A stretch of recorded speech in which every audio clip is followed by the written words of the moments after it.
پانی کے ساتھ حیات حاصل کرتے ہیں، اور کچھ پتھر ایسے بھی ہیں کہ جن کے گرد پانی جمع ہو جاتا ہے، وہ آگے تو نہیں بڑھتے لیکن اگر ان کے پاس کوئی پیاسا آئے تو اس کی پیاس ضرور بجھا دیتے ہیں، کوئی وہاں سے پانی لے جاتا ہے۔ اور تیسرے پتھر وہ ہیں جو خشیت الہی سے ڈھہ پڑتے ہیں، کوئی ان کے حال کو دیکھے تو اسے بھی حال نصیب ہو جاتا ہے۔ اسی لیے بزرگوں نے کہا، گرد مستاں گرد گر میں کم رسد پوئے او رسد، روئے اگر مستوں کے گرد گھوما کرو، مستوں کے گرد رہا کرو، ان کے جو ہے وہ ان کی جھوک کے آسے پاسے رہا کرو۔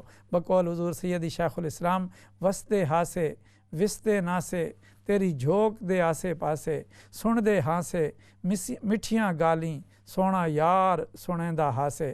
تو لہٰذا یہ فارسی اپنا سرائکی زبان میں بزرگوں نے بیان کیا صحابہ کرام کے تذکرے کہ کس طرح سے رسول پاک صلی اللہ علیہ وآلہ وسلم کے گرد وہ جھرمٹ بنا کے بیٹھے ہوتے تھے۔ اسی بات کو کسی فارسی کے شاعر نے کہا کہ مستوں کے گرد بیٹھا کرو، مستوں کے گرد بیٹھا کرو کہ جامع یعنی شراب توحید جو ہے تمہیں میسر آئے گی، توحید کی جام کا جو ہے کوئی توحید کی شراب کا کوئی جام تمہیں مل جائے گا۔ اگر تمہیں جام نہ ملے تو کوئی بات نہیں، اس کی خوشبو تو آتی رہے گی، کیونکہ جب تم پھول کی خوشبو میں پھول کی صحبت میں رہو گے تو تمہیں خوشبو ملتی رہے گی۔ اور اگر کسی کی ناک بند ہو، نوز بلاک ہو تو کوئی بات نہیں، رویت عیشاں بس است، ان کا دیدار کر لینا، یہ بھی جو ہے وہ اللہ کے ذکر کے مترادف ہے۔ اسی لیے رسول پاک صلی اللہ علیہ وآلہ وسلم نے فرمایا، اذا رؤوا ذکر اللہ، اللہ کے بندے کی پہچان یہ ہے کہ جب تم اسے دیکھو تو تمہیں اللہ یاد آ جائے، تمہاری زبان سبحان اللہ، الحمدللہ، ماشاء اللہ کا کلمہ جو ہے وہ کہنا شروع کر دے۔ یہ ہے اس پروگرام کا مقصد کہ جب من کے اندر جو ہے وہ پھول کھل جائیں محبت کے، من کا تعلق جڑ جائے رسول پاک صلی اللہ علیہ وسلم سے، تو پھر ہر سو ہریالی آ جاتی ہے۔ آئیے بڑھتے ہیں درود و سلام کی طرف۔ فرمان الہی ہے، آیت درود و سلام ہے، آیت کا نمبر ہے 56 اور سورہ کا نمبر ہے 33، اور سورہ کا نام ہے الاحزاب، حزبن کی جمع ہے، اور اس میں اللہ رب العزت نے بڑی عظیم بات ارشاد فرمائی ہے اور فرمایا ہے، اعوذ باللہ من الشیطان الرجیم، ان اللہ و ملائکتہ یصلون علی النبی یا ایھا الذین آمنوا صلوا علیہ وسلموا تسلیما، اللہم صلی علی سیدنا و مولانا محمد وعلی آلہ وصحبہ وبارک وسلم، الصلاۃ والسلام علیک یا سیدی یا رسول اللہ وعلی آلہ وصحبہ یا سیدی یا حبیب اللہ۔ یہ درود و سلام ہے، انشاءاللہ آج اسی پر ہم بات کریں گے، لیکن اس سے پہلے کہ اللہ رب العزت کی بارگاہ میں بندوں کو ہمیشہ معافی مانگتے رہنا چاہیے۔ جو لوگ اللہ سے بخشش، مغفرت، استغفار کرتے ہیں وہ لوگ اللہ کو بڑے پسند ہیں، کیونکہ خزانہ قدرت ہر شے سے لبریز ہے، لیکن اس کے خزانے میں عاجزی اور انکساری نہیں ہے کہ وہ اس کی شان نہیں ہے۔ اس کی شان کبریائی ہے، اس کی شان بزرگی ہے، اس کی شان جلالت ہے، اس کی شان عظمت ہے، وہ بلندیوں والا ہے۔ اسی لیے ہم ہر نماز میں اللہ اکبر اور سبحان ربی العظیم اور سبحان ربی الاعلیٰ کی تسبیح کرتے ہیں، اور پھر جب نماز کو ختم کرنے لگتے ہیں تو رب تعالیٰ نے فرمایا کہ تم نے ساری باتیں کر لی ہیں، درود بھی میرے حبیب پر پڑھ لیا، سلام بھی انہیں کہہ دیا، میری ثنا بھی کر لی ہے، اب بیٹھو، اب مجھ سے مانگو اور کہو ربنا رب اجعلنی مقیم الصلاۃ ومن ذریتی ربنا وتقبل دعا ربنا اغفر لی ولوالدی وللمؤمنین یوم یقوم الحساب۔ اب 3 لوگوں کی مغفرت بھی مجھ سے مانگ لو، تم نے میری اتنی ثنا کی ہے، اتنی حمد کی ہے، میرے محبوب پر درود و سلام پڑھا ہے، آؤ اب مجھ سے مانگو بھی صحیح۔ تو بندہ جب مانگتا ہے، اے ہمارے رب مجھے معاف فرما اور میرے والدین کو معاف فرما اور جمیع مومنوں کو معاف فرما جس دن یوم حساب ہوگا، تو رب کی رحمت کرم اپنا برساتی ہے، اپنی عطائیں نچھاور کرتی ہے تاکہ اس بندے پر جو ہے اللہ رب العزت کا کرم اور نازل ہو۔ تو لہٰذا استغفار کے لیے اللہ تعالیٰ نے جو ہمیں طریقہ بتایا ہے، معافی کے لیے جو طریقہ بتایا، اس نے ڈور تو ہمیشہ اوپن رکھے ہیں۔ ایک دن حسن بصری نے کہا اپنے مجمع میں لوگوں کو کہ اللہ کا دروازہ جو ہے کھٹکھٹاتے رہا کرو، کھٹکھٹاتے رہا کرو، کھٹکھٹاتے رہا کرو، مایوس نہ ہوا کرو، کبھی بھی اس کے دروازے سے دور نہ ہوا کرو۔ تو رابعہ بصری رضی اللہ تعالی عنہا کو جب یہ خبر پہنچی تو انہوں نے کہا حسن سے یہ پوچھو کہ کیا اللہ کا دروازہ کبھی بند بھی ہوتا ہے جو اسے کھٹکھٹانے کی ضرورت ہے؟ تو لہٰذا اس کا تو دربار ہر وقت اوپن ہے، اس کا دروازہ ہر وقت کھلا ہوا ہے، تو وہ تو صدائیں دے رہا ہے مانگنے والوں کو، بلکہ اسپیشل صدائیں شروع ہو جاتی ہیں جب رات کا آخری پہر آتا ہے۔ حل من سائل، ہے کوئی مانگنے والا کہ میں اسے عطا کر دوں، ہے کوئی بخشش مانگنے والا میں اسے بخش دوں، ہے کوئی رزق کا طالب میں اسے رزق دے دوں، ہے کوئی اولاد چاہنے والا میں اسے اولاد دے دوں، ہے کوئی نعمت مانگنے والا میں اسے نعمتیں عطا کر دوں۔ تو نعمتوں والا، کرم والا، پہلی بہار والا مہینہ طلوع ہو گیا ہے، تو آئیے اللہ رب العزت کی بارگاہ میں مغفرت طلب کرتے ہیں۔ لیکن مغفرت طلب کرنے کے لیے جیسے اس نے اپنی شہادہ کے لیے، توحید کے لیے، اپنے کرم کے لیے مرکز بنایا اپنے حبیب صلی اللہ علیہ وآلہ وسلم کو، اسی طرح سے اس نے یہ بھی فرمایا کہ معافی مانگنی ہے تو میرے حبیب صلی اللہ علیہ وسلم کے دربار پر جاؤ اور وہاں جا کر پھر مجھ سے جو ہے معافی مانگو، اور معافی کی شرط یہ ہے کہ جس کے لیے میرا حبیب سفارش کرے گا اس کے لیے جو ہے معافی ڈیفینیٹ ہو جائے گی۔ اسی لیے کسی نے کہا، جاؤکا نے سمجھایا یہ راز زمانے کو، بڑھتی ہے شفاعت کی خیرات مدینے میں۔ تو لہٰذا جو ہے قرآن مجید نے کہا، اعوذ باللہ من الشیطان الرجیم، وَلَوْ أَنَّهُمْ إِذ ظَّلَمُوا أَنفُسَهُمْ جَاءُوكَ فَاسْتَغْفَرُوا اللَّهَ وَاسْتَغْفَرَ لَهُمُ الرَّسُولُ لَوَجَدُوا اللَّهَ تَوَّابًا رَحِيمًا۔ صدق اللہ العظیم۔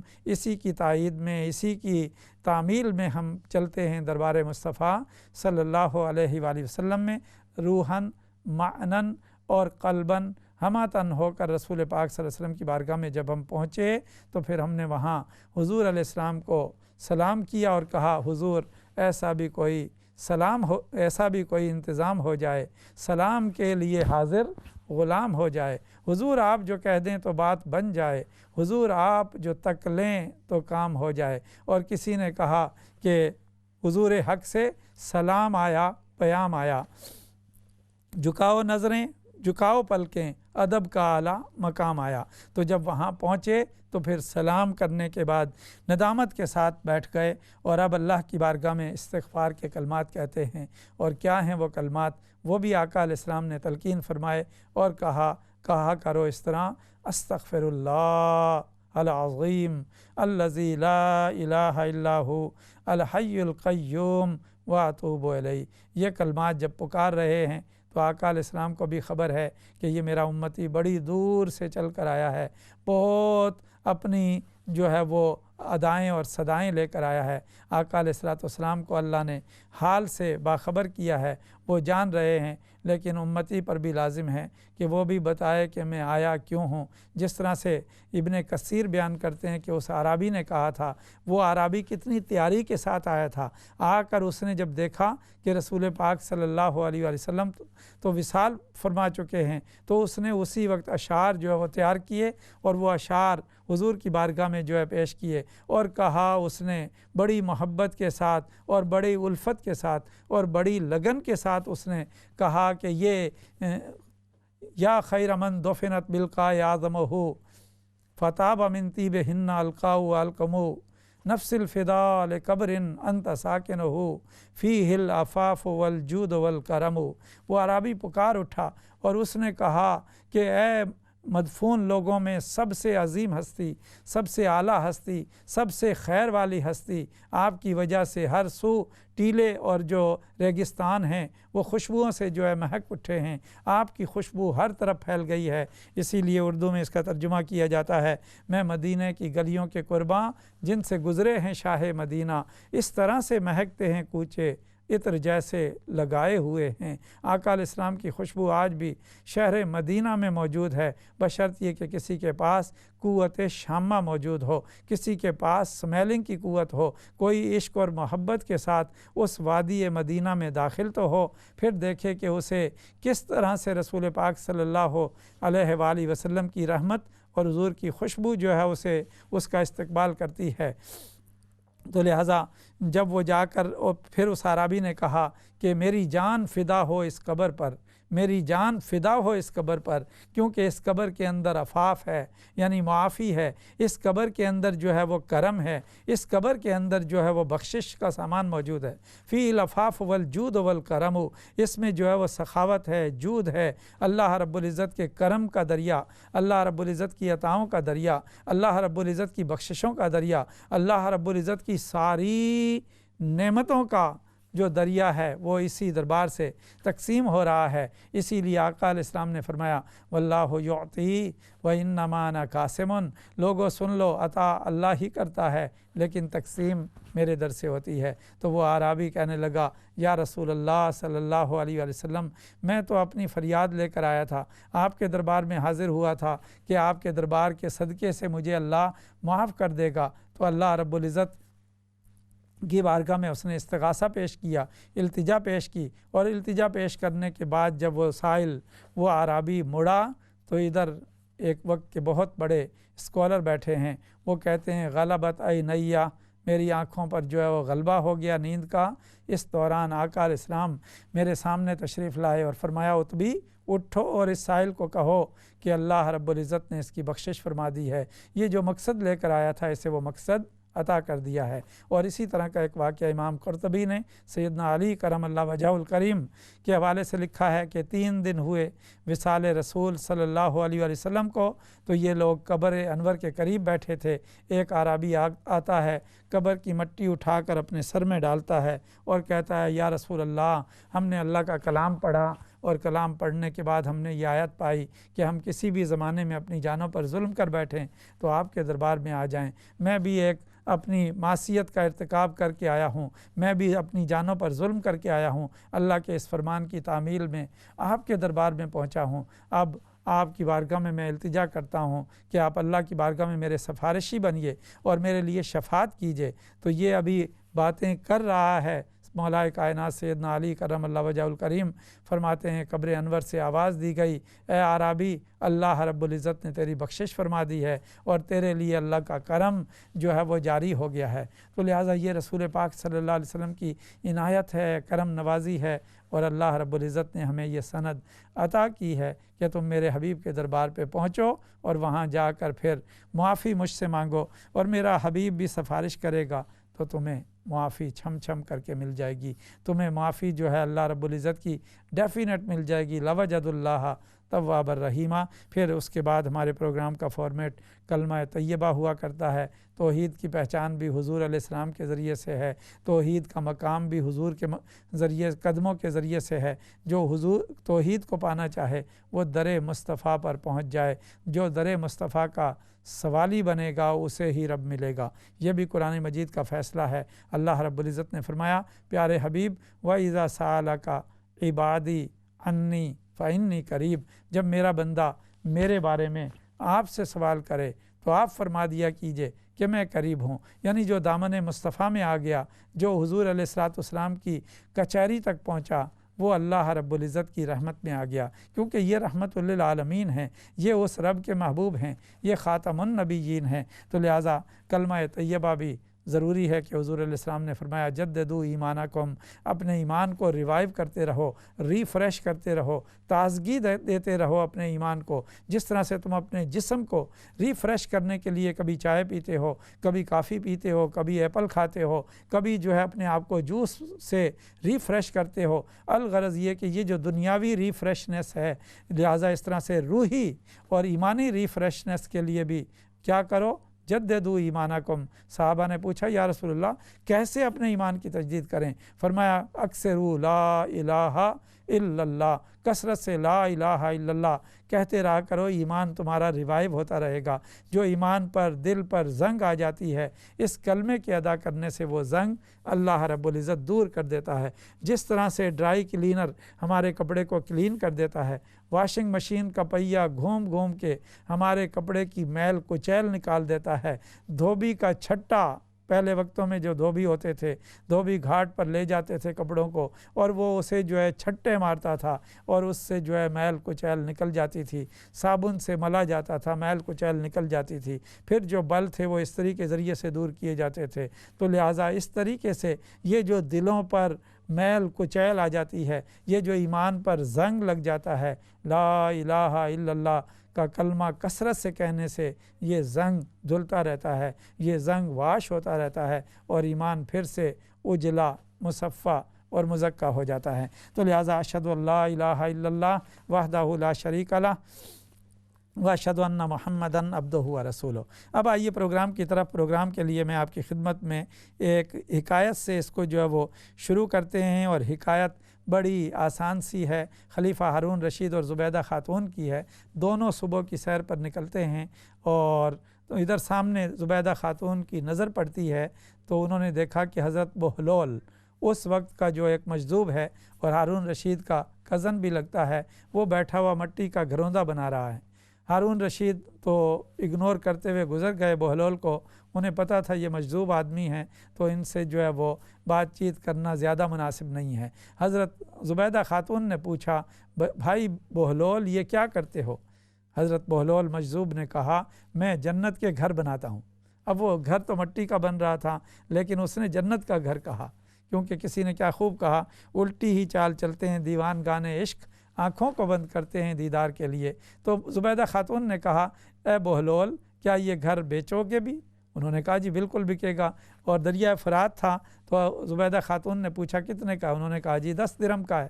زبیدہ خاتون نے 10 درم نکالے اور بہلول کو دیے۔ بہلول نے لے کر اسے جو ہے دریا چلتا تھا اس میں پھینک دیے اور مٹی کا گھر جو ہے کہا یہ آپ کے نام کر دیا اور اسے توڑ دیا۔ زبیدہ خاتون خوشی خوشی آگے بڑھ گئی۔ ہارون رشید جو ہے وہ عقل کا نمائندہ بن کے کہنے لگا، عورتیں ویسے ہی جو ہے وہ پگلی ہوتی ہیں، دیکھو تم نے 10 درہم ضائع کر دیے، اگر یہ کسی غریب کو دیتے، کسی مسکین کو دیتے تو اس کا کچھ دنوں کے لیے راشن پانی جو ہے وہ چل جاتا، آپ نے یہ کیا کیا؟ زبیدہ خاتون نے کہا یہ میرا سودا ہے، آپ اس پہ جو ہے وہ گفتگو نہ کریں۔ اس نے کہا دیکھو عقل کیا کہہ رہی ہے، یہ آپ نے جو ہے وہ ضائع کر دیے، اس نے تو پانی میں پھینک دیے، وہ کام آتے سرکاری سکے تھے تو اس نے تو انہیں ضائع کر دیا۔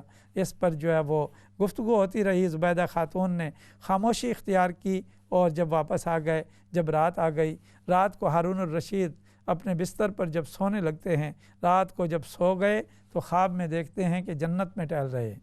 جنت دیکھی اور جنت میں چلتے چلتے ایک محل نظر آیا، اس پر لکھا ہوا تھا محل زبیدہ، زبیدہ پیلس۔ ہارون الرشید نے دیکھا کہ یہ تو میری بیوی کا محل لگتا ہے۔ آگے بڑھتے ہیں، جو وہاں سیکورٹی تھی انہوں نے کہا کہ جناب یہاں آپ داخل نہیں ہو سکتے، جس کا نام لکھا ہے یہ اسی کے لیے ہے۔ اس نے کہا میری بیوی کا نام ہے۔ کہا نہیں، وہ بیوی آپ کی اس دنیا میں ہے، یہاں جو جنت تک پہنچے گا اس کو پھر جو ہے انٹری دی جائے گی۔ لیکن ہارون الرشید اس یعنی خواب پر جو ہے فوراً اٹھا، بیدار ہوا اور اسے ساری بات سمجھ آ گئی۔ دوڑ کر اس نے زبیدہ خاتون سے ذکر کیا کہ آج صبح واک پر ذرا جلدی چلنا ہے۔ جب پہنچے تو دیکھا کہ اسی جگہ پر حضرت بہلول مجذوب وہی مٹی کے گھروندے جو ہے بنا رہے ہیں۔ اب ہارون الرشید جو کل اعتراض کر رہے تھے وہ پوچھتے ہیں بھائی بہلول یہ کیا کرتے ہو؟ انہوں نے کہا کہ یہ میں جنت کے گھر بناتا ہوں۔ کہا یہ بیچو گے؟ انہوں نے کہا ہاں۔ کتنے کا ہے؟ انہوں نے کہا یہ 50,000 دینار کا ہے۔ اس پر ہارون رشید چونک اٹھا اور کہنے لگا کل تو یہ 10 درہم میں بکا تھا، آج 50,000 دینار کیسے ہو گیا؟ انہوں نے کہا ہاں، کل کے سوداگر بن دیکھے سودا کر کے گئے تھے، ان کا سودا اعتماد پر تھا، آج کے سوداگر رات کو خواب میں دیکھ کر آئے ہیں۔ ہارون رشید کو ساری بات سمجھا دی گئی۔ یہ حکایت بیان کرنے کا مقصد یہ تھا کہ ایمان جو ہے وہ اعتماد سے آتا ہے، جس کے پاس جتنا، اور ایمان نام ہی اعتماد کا ہے، یعنی بلائنڈ فیتھ ہم اسے کہتے ہیں۔ اور اب اعتماد کو حاصل کرنے کے لیے جو ذریعہ ہے وہ کیا ہے، وہ ذہن نشین رکھ لیجئے کہ کسی کے دل میں بھی جگہ پیدا کرنے کے لیے جو ذریعہ ہے وہ اس کی خدمت ہے، اور خدمت سب سے اعلیٰ یہ ہے کہ بندہ سلام کرتا رہے، سلام کرتا رہے، اپنے دوستوں کو سلام کرتا رہے، اور سب سے بڑھ کر اگر اس نے اللہ کی بارگاہ میں اپنے آپ کو جو ہے وہ تعلق جوڑنا ہے تو رسول پاک صلی اللہ علیہ وسلم کو سلام کرتا رہے۔ اسی لیے اللہ تعالیٰ نے فرمایا کہ اللہ اور اس کے سارے فرشتے نبی رحمت صلی اللہ علیہ وسلم پر درود بھیجتے ہیں، اے ایمان والو تم بھی درود بھی بھیجا کرو اور سلام بھی بھیجا کرو۔ حضور سیدی شیخ الاسلام فرماتے ہیں سلام سے جو ہے وہ تعلق بنتا ہے، اور تعلق جتنا جو ہے وہ جڑتا چلا جائے اتنا اعتماد قلبی پیدا ہوتا ہے۔ ایک جو ہے وہ تعلق عقلی ہے، جو عقل کا ہے، جو دلائل سے شواہد سے بنتا ہے، اس سے محبوب کے دل میں اعتماد نہیں آتا، بلکہ جو تعلق دل میں پیدا ہوتا ہے اس سے محبوب کے دل میں اعتماد پیدا ہو جاتا ہے۔ پھر جب درود و سلام نہ آئے تو وہ فرشتوں سے پوچھتے ہیں کہ وہ فلاں گلی کا جو شخص تھا اس کا آج سلام نہیں پہنچا، اس کا درود نہیں پہنچا۔ یہ ہے سلام جو تعلق کو جو ہے وہ پیدا کرتا ہے اور اعتماد جو ہے کریٹ کرتا ہے۔ وقفے کے بعد انشاءاللہ یہیں سے شروع کریں گے اور درود و سلام پر بات کریں گے۔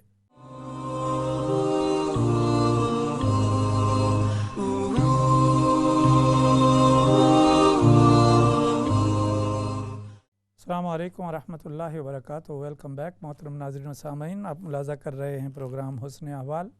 وقفے پہ جانے سے پہلے ہم نے پروگرام کا عنوان شروع کیا تھا جو کہ درود و سلام ہے، اور ربیع الاول کے مبارک مہینے میں جتنا بھی ہم تعلق جوڑنا چاہیں رسول پاک صلی اللہ علیہ وسلم سے جوڑ سکتے ہیں، کیونکہ یہ آقا علیہ الصلوۃ والسلام کی ولادت باسعادت کا مہینہ ہے، اور جب کسی کی ولادت کا دن آتا ہے تو قرآن مجید فرقان حمید نے اسپیشلی انبیاء کرام کے حوالے سے 3 ایام کو اسپیشل جو ہے قرار دیا ہے۔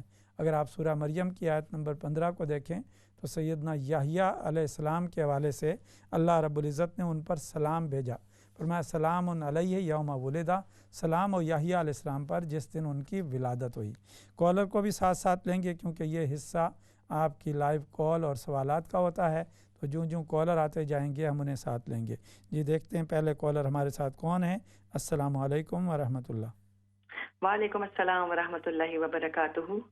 علامہ صاحب آپ کو اور تمام سننے والوں کو ربیع الاول شریف کی بہت بہت مبارک ہو۔ خیر مبارک۔ دعا فرما دیں کہ اللہ رب العزت صحیح معنوں میں اس مہینے کی ہمیں برکت عطا کرے اور زیادہ سے زیادہ پیارے آقا صلی اللہ علیہ وسلم پہ درود پاک پڑھنے کی توفیق عطا کرے۔ آمین۔ ہم سب کے والدین کی بے حساب مغفرت کی دعا بھی فرما دیں۔ اور علامہ صاحب آپ نے جو بہت خوبصورت حقائق پیش کی، تو جب پہلی دفعہ میں نے یہ حقائق سنی تھی تو میرے ذہن میں ایک سوال آیا تھا۔ اب یہ سوال میں آپ سے ہی پوچھ ہی لیتا ہوں، قرآن پاک کا حکم ہے کہ اہل علم سے سوال کرو۔ مجھے نہیں پتا کہ یہ سوال میرا کرنا ٹھیک بھی ہے کہ نہیں، لیکن میرے ذہن میں یہ سوال آیا کہ جیسے آپ کی مطلب حقائق کے مطابق جیسے ہمارا تو عقیدہ ہے، ایمان ہے کہ صحابہ کرام سے کا جو مرتبہ ہے وہ افضل ترین ہے، تو وہ صبح شام پیارے آقا علیہ الصلوۃ والسلام کے جلووں سے اور معجزات سے بہرمند ہوتے تھے، تو ان کا سودا تو دیکھے کا تھا، تو ہم امتی جو ہیں تو ہم تو بن دیکھے کا سودا کیے بیٹھے ہیں۔ تو اس کے بارے میں ذرا وضاحت فرما دیں کہ ہمارا آخرت میں کیا اجر و ثواب ہوگا۔ ٹھیک، جزاک اللہ، بہت شکریہ آپ کی آمد کا، اللہ تعالیٰ قبول فرمائے۔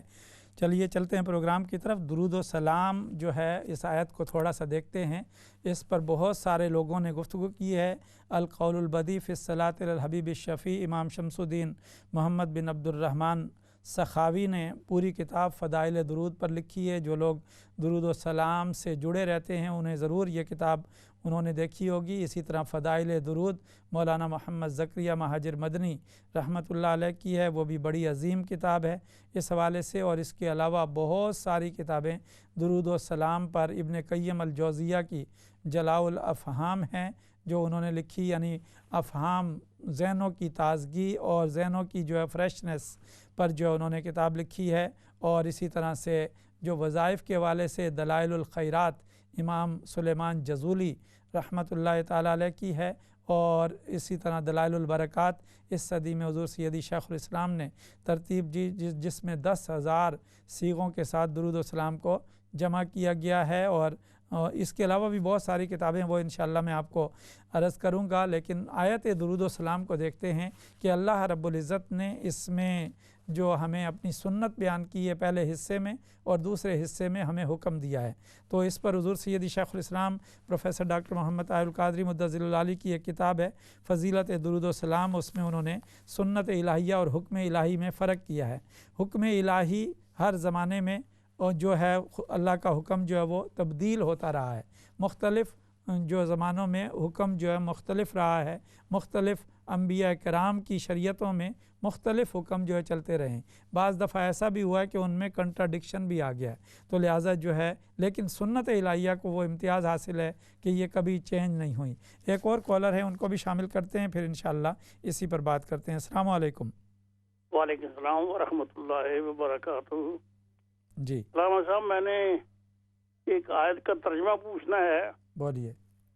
وہ قرآن پاک میں لکھا ہے کہ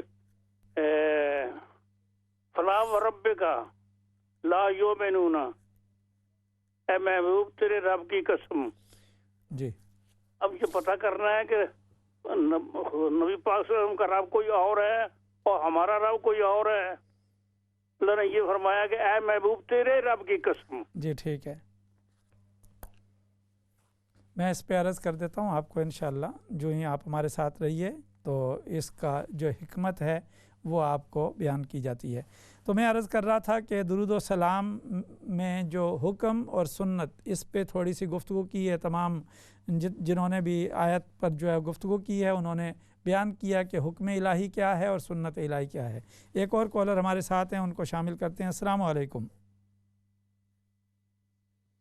السلام علیکم ورحمۃ اللہ وبرکاتہ۔ وعلیکم السلام ورحمۃ اللہ وبرکاتہ۔ جی جی آپ لائیو ہیں، فرمائیے کیا سوال ہے یا کیا بیان؟ میرا کہنا یہ ہے، السلام علیکم۔ میری بہن کے شوہر کا انتقال ہو گیا ہے، میرا بچہ ان کی دیکھ بھال کر سکتا ہے؟ وہ شرعی محرم ہے، وہ جا سکتا ہے؟ آپ کی بہن کے شوہر کا انتقال ہوا ہے تو آپ کا بیٹا ان کی دیکھ بھال کر سکتا ہے؟ بھانجا لگا نا؟ جی، بھانجا تو محرم ہوتا ہے۔ اور دوسری بات یہ ہے کہ وہ، میں لندن میں رہتی ہوں اور وہ دلی میں رہتی ہیں بہن۔ ٹھیک، اس سے کوئی فرق نہیں پڑتا۔ بھانجا آپ کا، ان کا جو بھانجا ہے وہ ان کا محرم ہے، وہ بالکل ان کی دیکھ بھال کر سکتا ہے، اس میں شرعاً کوئی قباحت نہیں ہے۔ جی اور کوئی سوال آپ نے پوچھنا ہو تو بولیے۔ چلیے آگے بڑھتے ہیں پروگرام کو لیے کہ سنت الہی اور حکم الہی میں کیا فرق ہے۔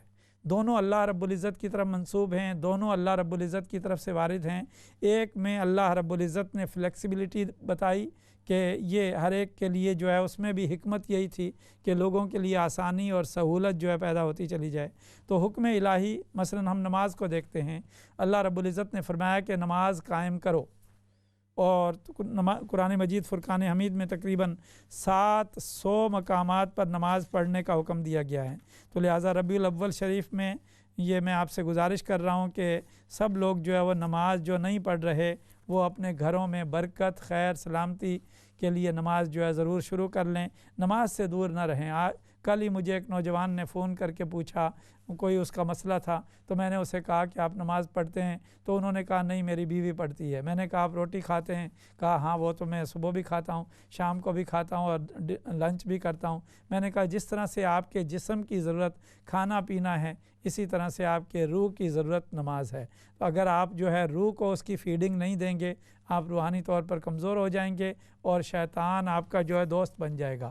شیطان اور نفس پھر آپ کو کنٹرول میں رکھے گا، پھر چاہے گا تو آپ کا گھر توڑوا دے گا، چاہے گا تو آپ کو گھر سے نکلوا دے گا۔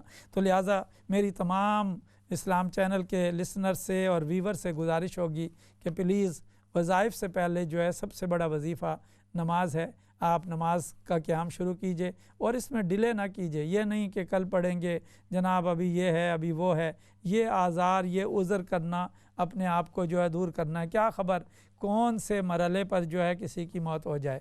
تو لہٰذا انتظار نہ کیجئے، جیسے پنجابی میں کہتے ہیں سوچی پیاتے بندہ گیا۔ جب نیکی کا کام آئے تو بزرگ کہتے ہیں فوراً اسے کر جاؤ۔ نیکی کے کام میں اگر بندہ تھوڑا سا بھی ڈیلے ہو گیا تو سورہ توبہ پڑھیے۔ وہ 3 صحابہ کرام جو ہے وہ تھوڑا سا سوچ میں پڑ گئے، انہوں نے کہا ہمارے پاس سواریاں ہیں تو ہم جو ہے دوڑ کر پہنچ جائیں گے، لیکن وہ کرتے کرتے کرتے کرتے غفلت نے پھر بندے کو جو ہے وہ لیزی بنا دیا، اور لیزی نے اسے جو ہے منزل سے دور کر دیا۔ تو لہٰذا غفلت کو چھوڑیے اور جو ہے اپنا بیداری کی طرف آئیے، اور یہی مطالبہ قرآن مجید کا ہے۔ ایک اور کالر ہمارے ساتھ ہیں، ان کو شامل کرتے ہیں۔ السلام علیکم۔ وعلیکم السلام رحمۃ اللہ وبرکاتہ۔ میری کوشچن یہ ہے، سم ٹائمز اچانک غیبت آ جاتی ہے، بیک بائٹنگ سم ٹائمز آ جاتی ہے۔ میں بہت یہ کرتی ہوں، کیئرفلی رہتی ہوں جو کسی کے بارے میں غیبت نہ کروں، بٹ سم ٹائمز جب منہ سے باہر ہو جاتی ہے تو اس ٹائم فوراً کیا کرنا چاہیے؟ میں بہت ہی ڈرتی رہتی ہوں، اس لیے میں 2 رکعت نفل نماز پڑھ کے بھی اللہ سے معافی مانگتی ہوں، بٹ سم ٹائمز آ جاتی ہے منہ سے، تو اسی ٹائم فوراً کیا کرنا چاہیے؟ جی میں عرض کر دوں گا، انشاءاللہ آپ پروگرام دیکھتے رہیے۔ پروگرام کے آخری حصے میں انشاءاللہ جب پورے سوالات جمع ہو جاتے ہیں تو ہم ترتیب سے ان کا جواب دیتے ہیں، الاول فالاول، الاقرب فالاقرب کے حساب سے جو پہلے آیا اس کا جواب پہلے آئے گا، اسی ترتیب سے جو ہے جوابات کا سلسلہ دیا جاتا ہے۔ تو میں عرض کر رہا تھا حکم الہی اور سنت الہی میں جو امتیاز ہے، جو فرق ہے، ایک امتیاز میں نے بیان کیا کہ حکم الہی جو ہے وہ ہر زمانے کے اعتبار سے مختلف رہا ہے۔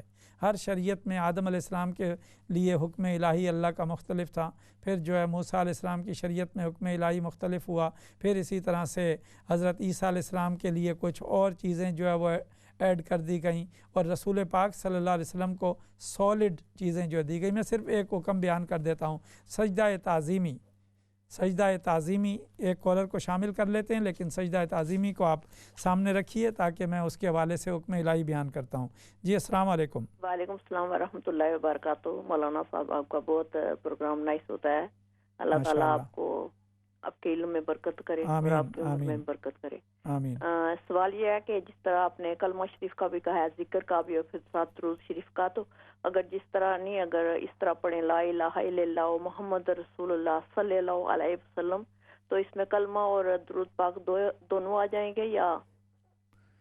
جی میں عرض کر دیتا ہوں، بالکل دونوں اس میں شامل ہو جاتے ہیں، لیکن میں اس کی تفصیل بھی آپ کو عرض کروں گا۔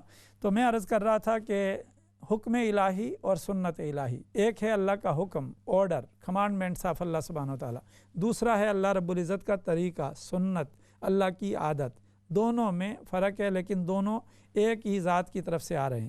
حکم الہی کا جیسے میں نے بیان کیا، مثلا سجدہ تعظیمی، یعنی ادب میں، تعظیم میں پہلے سجدہ کیا جاتا تھا، پہلی شریعتوں میں یہ سجدہ تعظیمی جائز تھا۔ حضرت یوسف علیہ السلام نے خواب دیکھا کہ 11 ستارے، چاند اور سورج انہیں سجدہ کر رہے ہیں، پھر انہوں نے وہ بیان کیا اور اس کا پریکٹیکل ہوا سورہ یوسف میں۔ لیکن رسول پاک صلی اللہ علیہ وسلم نے سجدہ تعظیمی کو اپنی امت کے لیے حرام قرار دے دیا۔ اب کسی کے لیے بھی سجدہ تعظیمی نہیں ہے، کوئی مزار ہو، کوئی پیر ہو، کوئی شیخ ہو، اگر اسے سجدہ تعظیمی کیا جا رہا ہے تو وہ حرام ہو رہا ہے، اور اگر وہ عبادت کی نیت سے کریں تو وہ شرک ہو رہا ہے۔ اور جو لوگ بھی وہاں موجود ہیں ان کی ذمہ داری ہے کہ کسی پیر، کسی شیخ، کسی ہستی کے لیے سوائے اللہ کے سجدہ نہیں کیا جا سکتا۔ کوئی کہے جناب ہم تعظیمی کر رہے ہیں، یہ جو ہے وہ حرام، ہماری امت میں، ہماری شریعت میں اس کو حرام ڈکلیئر کر دیا۔ میں نے ایک مثال سمجھا دی ہے کہ حکم الہی اور سنت الہی میں جو ہے فرق کیا ہے۔ یہ حکم الہی ہے، پہلی امتوں کے لیے جائز رکھا، ہمارے لیے منع کر دیا، اس طرح سے اور بہت ساری چیزیں ہیں۔ تو لہٰذا اب آئیے حکم الہی اور سنت الہی میں دوسرا فرق جو ہے، حکم الہی مثلا نماز کا پڑھنا، ایک آدمی نماز پڑھ رہا ہے یا ایک ہماری بہن نماز پڑھتی ہے، اب اس میں ڈیفینٹ گارنٹی نہیں ہے کہ وہ قبول ہو، لیکن جب آپ سنت الہی ادا کرتے ہیں تو اس میں جو آپ کو گارنٹی مل جاتی ہے کہ آپ کی یہ، کیونکہ آپ نے اللہ رب العزت جو عمل کر رہا ہے اس عمل میں آپ بھی جو ہے وہ شریک ہو گئے ہیں اپنے درجے کے مطابق۔ تو لہٰذا دوسری چیز، تیسرا فرق اس کے اندر جو یہ ہے کہ حکم الہی جو ہے وہ زمانے کے ساتھ جڑا ہوا ہوتا ہے۔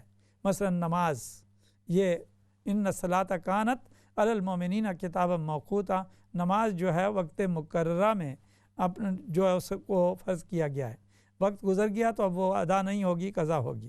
پھر دیکھیے نماز کے لیے ایک خاص حیت ہے، ایک خاص شکل ہے، ایک خاص فارمیٹ ہے، اس فارمیٹ کو نہیں چھوڑا جا سکتا.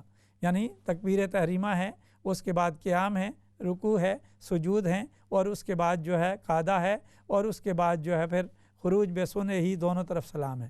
اسی حیت پر نماز پڑھی جائے گی، اس سے ہٹ کر نہیں پڑھی جا سکتی الا یہ کہ کسی کا عذر ہو.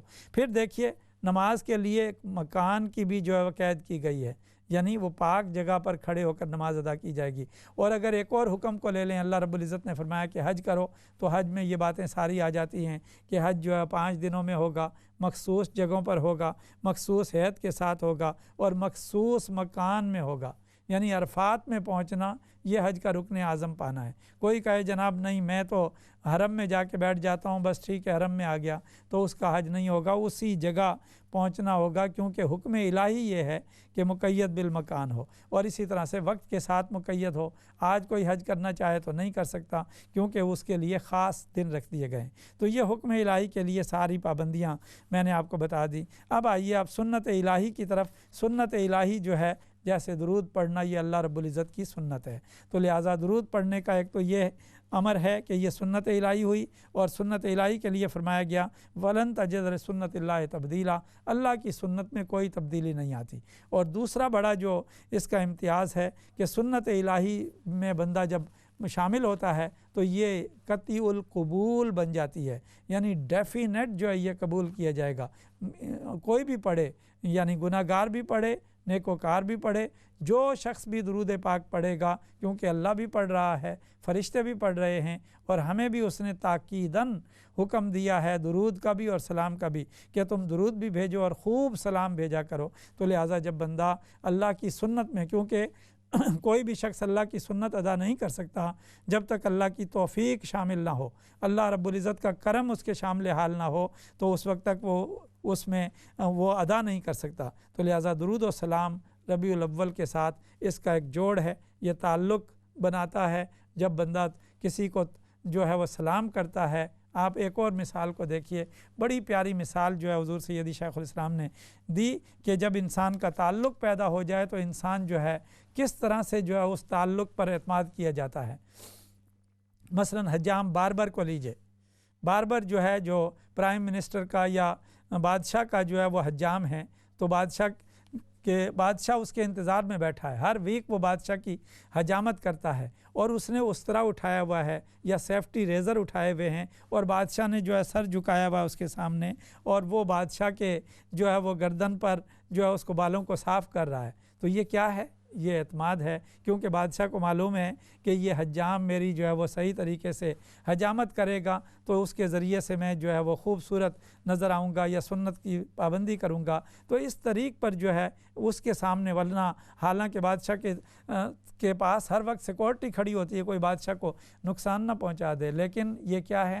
یہ اس بندے کا تعلق پیدا، اس پر اعتماد ہے کہ یہ نقصان نہیں پہنچائے گا. تو اسی طرح سے جس کا تعلق جو ہے جڑ جائے، اور تعلق بھی کون سا؟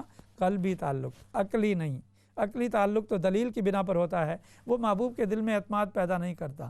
محبوب کے دل میں اعتماد صرف قلبی تعلق پیدا کرتا ہے، محبت کا تعلق پیدا کرتا ہے، حبی تعلق پیدا کرتا ہے، اور اس تعلق کی ابتدا دنیا میں بھی اور روحانیت میں بھی سلام سے ہوتی ہے، جسے آپ بار بار سلام کرتے رہیں. کوئی بہت زیادہ بڑی گاڑی والا شخص ہو اور بڑا اکڑ والا ہو، کسی کی طرف نہ دیکھتا ہو، اور ایک چھابڑی والا شخص ہر روز اسے کہے السلام علیکم باؤ جی، السلام علیکم، وہ بودر ہی نہیں کرے گا. وہ دوسرے دن کہے السلام علیکم، وہ پھر بودر نہیں کرتا. تیسرے دن کہتا ہے السلام علیکم، پھر بودر نہیں کرتا. لیکن اس کے دل میں ایک جگہ کارنر پیدا ہو جاتی ہے، یار یہ آدمی مجھے ہر روز سلام کرتا ہے. تو اس سلام کے ذریعے سے پھر وہ ایک دن نظر اٹھا کے دیکھتا ہے، پھر اشاروں میں جواب دیتا ہے، پھر جو ہے وہ آہستہ آہستہ جب تعلق جڑ جاتا ہے، پھر وہ دیکھتا ہے کہ آج وہ چھابڑی والا یہاں پر نہیں ہے، تو وہ پوچھتا ہے کہ جناب یہاں ایک چھابڑی والا ہوا کرتا تھا.